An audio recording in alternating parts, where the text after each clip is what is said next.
Jika mengingat 2 tahun lalu, Xiaomi pernah mengeluarkan sebuah smartphone berdimensi 5,5 inch dengan harga yang sangat valuable. Peminatnya pun sangat banyak, termasuk saya, yakni Redmi Note. Kemudian, seiring berjalannya waktu, tahun ini Xiaomi sudah meluncurkan seri ketiganya, yakni Redmi Note 3.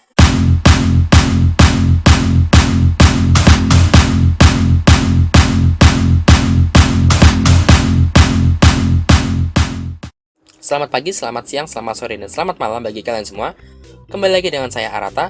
Kali ini saya akan mereview sebuah smartphone dari Xiaomi, yakni Xiaomi Redmi Note 3. Sebelum menelaah lebih jauh, Xiaomi Redmi Note 3 ini memiliki dua varian, yakni yang Pro dan juga yang standar. Yang Pro ini adalah varian yang dijual secara global. Nah, yang Pro ini dibagi lagi nih jadi dua, yang RAM 2GB dengan storage 16GB dan juga RAM 3GB dan storage 32GB. Untuk yang kali ini saya review adalah varian tertinggi, yakni RAM 3GB dan juga storage 32GB. Untuk urusan warna, ada gold dan silver. Yang saya review kali ini, gold dan silver. Ada dua. Enjoy!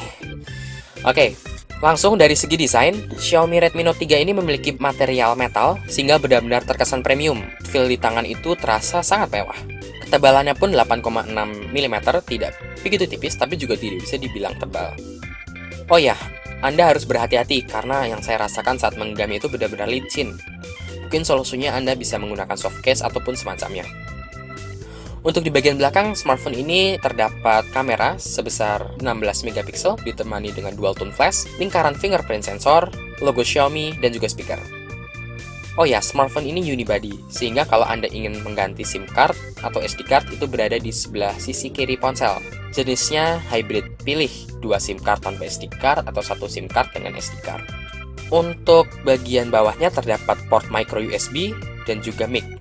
Oh ya, micro USB-nya ini sudah support USB on the go. Nah, bagian atasnya terdapat port jack audio 3,5 mm dan juga mic. Oh ya, ada juga di sini infrared sehingga Anda bisa menjadikan smartphone ini sebagai remote control. Untuk bagian depannya, layar ini memiliki bentang layar 5,5 inch dengan resolusi Full HD. Kemudian di bagian bawahnya terdapat tombol kapasitif, yakni Recent App, Home, dan Back, yang tentunya dapat menyala. Masuk ke bagian UI, seperti biasa, Xiaomi menggunakan antarmuka MIUI. Out of box, MIUI yang diusung adalah MIUI versi 7, distributor Android Lollipop. Loh, kok distributor?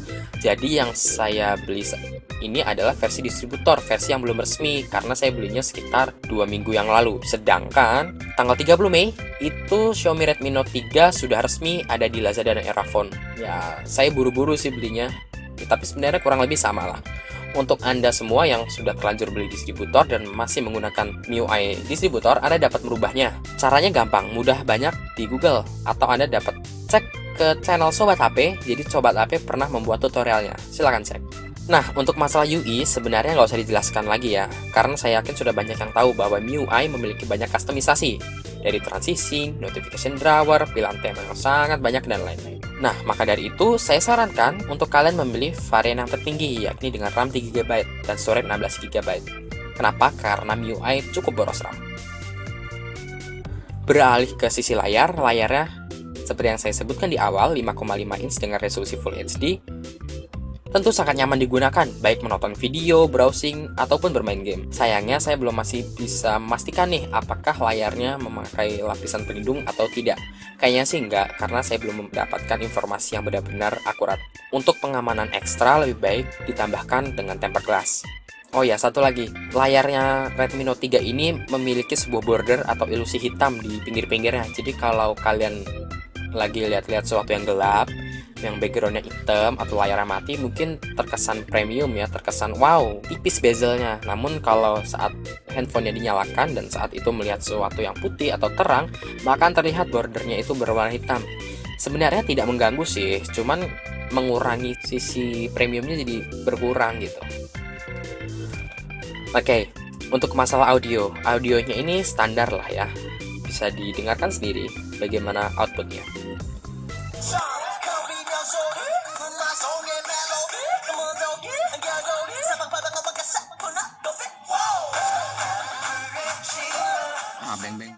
Sekarang kita masuk ke bagian hardware. Hardware ini memiliki prosesor Qualcomm Snapdragon 650 hexacore, yaitu gabungan dari quad-core 1,8 GHz dan juga dual-core 1,2 GHz.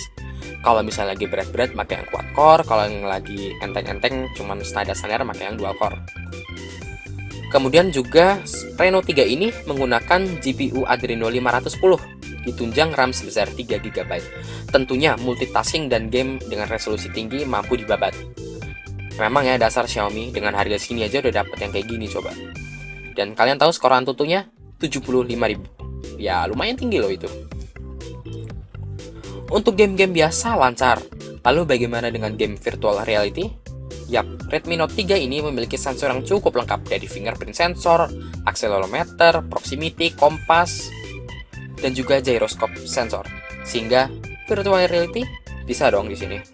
Masuk ke sektor kamera. Kamera belakangnya ini punya resolusi yang gede. Untuk harga segini biasanya paling dapat 13 megapiksel, tapi Redmi Note 3 menyematkan 16 megapiksel. Bagaimana dengan kualitasnya?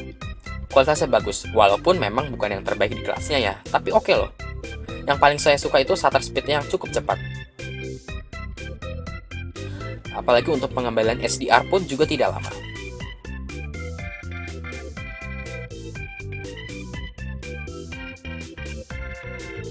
Untuk perekaman video, bisa merekam hingga Full HD di 30 fps. Nah, untuk kamera depannya ada 5 megapiksel dengan kualitas selfie, seperti pada umumnya. Nggak ada yang spesial sih di kamera depan, tapi ya ada fitur beauty kok. Oh iya, untuk sensor sidik jari, sensornya berada di belakang, di bawah kamera. Penempatan ini pun cukup tepat. Untuk akurasinya pun, smartphone ini dapat diandalkan dengan baik. Melihat dari spesifikasi yang cukup mantap, bagaimana dengan kemampuan baterainya? Baterainya berkapasitas 4000 mAh. Kita dapat bertahan menggunakan smartphone tersebut sekitar 15 jam dengan screen on time 5 jam. Oh ya, tak lupa smartphone ini juga sudah dibekali dengan kemampuan fast charging, sehingga men-charge ulang baterai sangat cepat. Ya, itu dia review dari Arata Project. Mohon maaf bila ada salah-salah kata. Mohon maaf juga bila ada informasi yang salah. Jika memang ada yang salah, tolong dibenarkan di kolom komentar. Klik like, dan juga jangan lupa subscribe atau berlangganan agar tak ketinggalan video-video selanjutnya. Saya Arata, sekian.